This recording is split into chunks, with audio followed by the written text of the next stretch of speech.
Thank you for that introduction, Daniel. So, good afternoon, delegates, and thank you to Noella from the New Westminster and District Labor Council just now for her greetings. And thank you to our previous speaker, Jared, this morning for his inspiration as well. My name is Brenda Chu, and I'm so proud and humbled to be the Secretary-Treasurer of our union, MoveUP. And I love convention, by the way.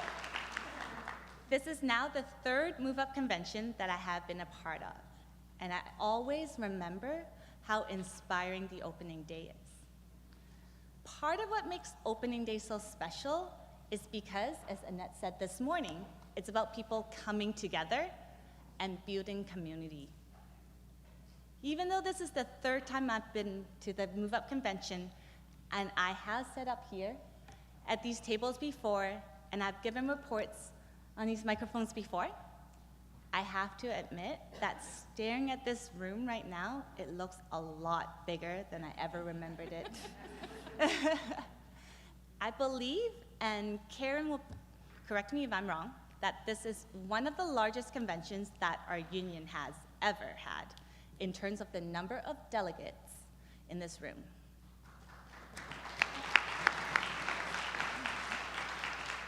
That is incredible because that goes to show the growing interest in getting involved and the level of engagement from our members. But that's not the only reason why this room seems bigger to me. I think it is because for the first time since I had the privilege of being elected by you, by our members, to be our union's new Secretary-Treasurer, I get to look out at all of you from that perspective, and I get that feeling of excitement, of energy, and of enthusiasm that I'm going to be able to work with all of you.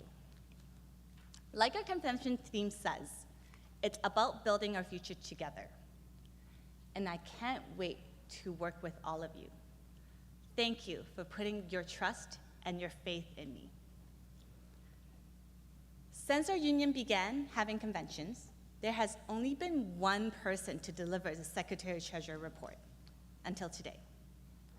I first have to acknowledge this incredible dedication, passion, and ability of Lori Mayhew, our Secretary-Treasurer for the last 25 years, had in filling this role.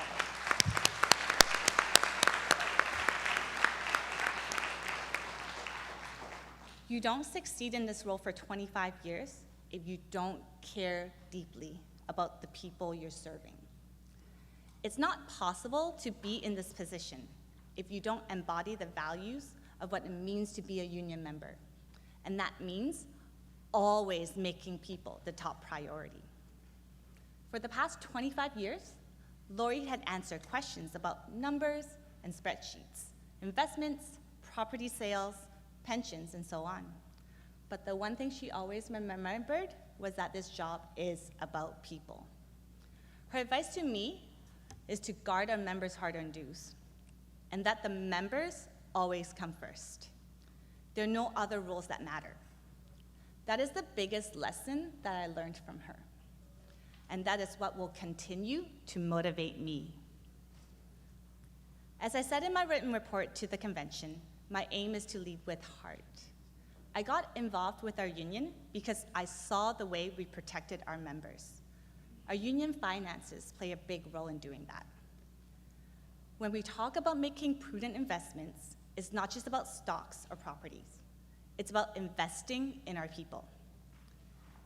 It's about investing in our union education, investing in our job stewards and members, investing in our office staff, investing in expanding our outreach, investing in member engagement, investing in political action, investing in organizing new members. All these things will make our unions stronger, which in turn give us better capacity to support and protect our members. This term, workers in the public sector across BC, including our members at ICBC, BC Hydro, BC Transit, Capilano University, received an historic wage increase that was linked to inflation. This doesn't happen in a vacuum. If the labor movement, including our union, did not invest the time in 2020 to support the BC NDP to be re-elected as government, we would have been spending a lot more of our resources fighting off cuts to our members' jobs and pay. Now, many members would probably not even be here if our union did not invest in political action back in 2020. And that includes the major campaign we ran in 2019 that many of us in this room will remember. Does anyone remember what it was called? Yes, Driving Public. The BC Liberals told everybody they were going to privatize ICBC. We would have lost 5,000 jobs in the blink of an eye. As an executive board member during that time, I remember all the effort that our union made, our staff, our job stewards, and our counselors pulling together on that campaign to make sure we could protect members' jobs at ICBC. And we saw also earlier in the convention video the important campaigns that we have run, like the Take Back the Power campaign in 2006 to protect our members' jobs in BC Hydro. Campaigns like these brought together members from our union. It didn't matter where you worked at. All of us knew that we faced a major threat to our existence if public sector jobs were to be privatized. And we saw our union there to protect us and the jobs that we relied on. It taught me that when our union works together, when we fight for a common goal, we can bring people together. There's not a more powerful feeling than when we work together, when we build something together, and we succeed together.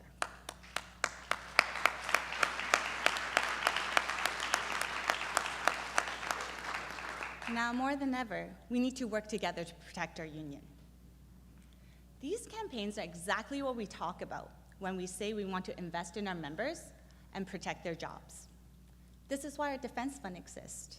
Yes, it is very important to make sure we have a healthy defense fund for when our members need to go on job action, like we saw a few times over the last term, including at Capilano University, BCGU, and some of our transit members.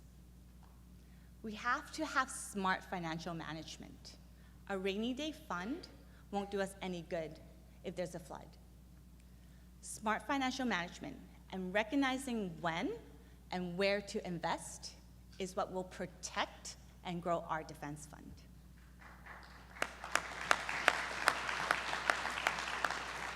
Now, we have been very fortunate in this union to have had very capable and long-serving leaders, including Lori Mayhew and David Black. The experience, their level-headedness, their understanding of the issues both in and out of the workplace have been key to ensuring finances have not only remained stable, but grew. The changes they implemented over the years, like paying for big-ticket legal expenses, such as arbitrations from the defense fund rather than the general fund, meant we were able to put more money to better use for our members, do more for our members. And thanks to smart investment and management, our funds remain in strong position, now even through some of our major job actions, including last summer at Capilano University and going back over the last decade at Westminster Savings, BC Nurses Union, and at BCAA.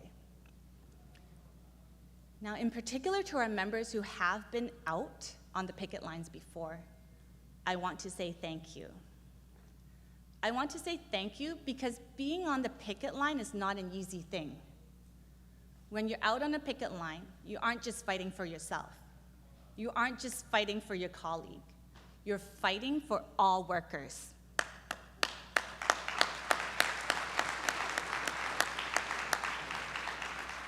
By standing up for workers' rights and fighting for better conditions, they raised the bar for all of us.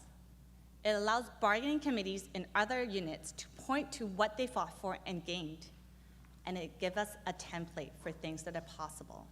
So, thank you. Now let's get back to what we managed to do with smart investments and management. We withstood a global pandemic while maintaining services to members, supporting members through industry shutdowns and restarts, and ensuring that we did not lose a single staff member as a result.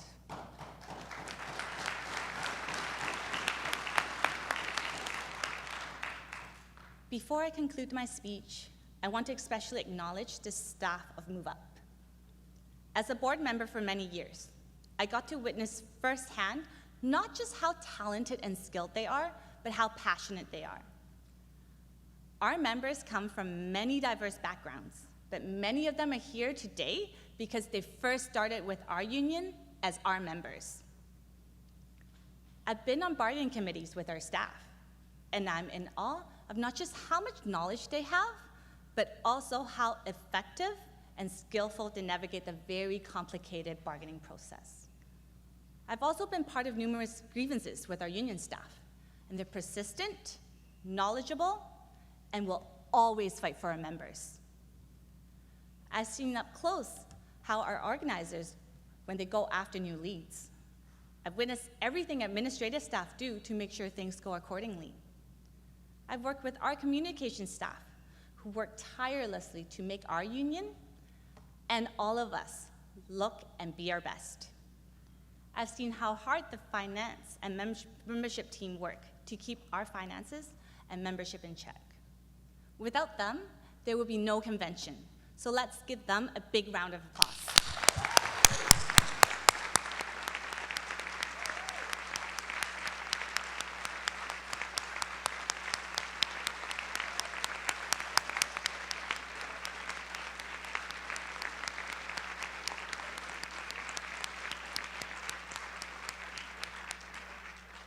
Thank you. When we talk about investing in our people, a big part of that is our staff. We need to continue to empower our staff and provide them with the resources and opportunities to succeed. We need them to be able to download their knowledge and abilities as we continue to grow our base of job stewards. Their success is our success. When we, as a leadership team, create a positive work environment for our staff and provide them with the tools they need to do their jobs, that makes their lives easier. That makes them show up to work with a smile on their faces, and that keeps them motivated to keep doing the great work for our members as they have been doing all along. So thank you once again to what all our members and our staff are doing to help our union, and for putting your faith in me as your new Secretary-Treasurer. We have a bright future ahead of us if we all pull together and remember that people always come first.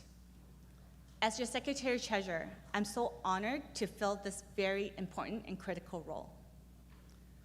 Not only am I happy to be a part of this leadership team, but also, on a personal level, very excited that I'm able to bring representation to our leadership as an Asian Canadian.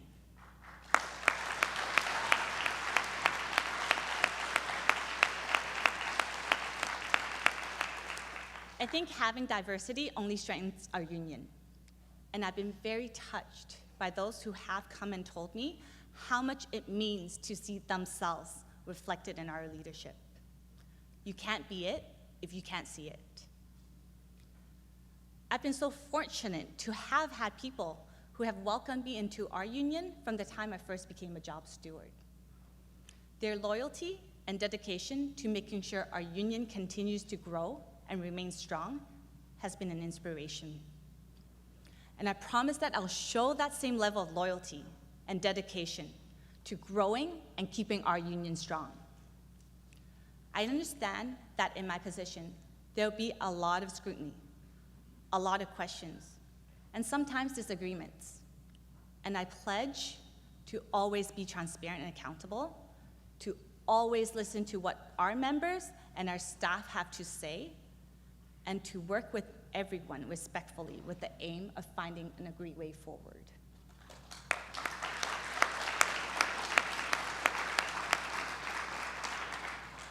I can learn something new, I can relate, or see things from a different perspective. So working together, we can do great things.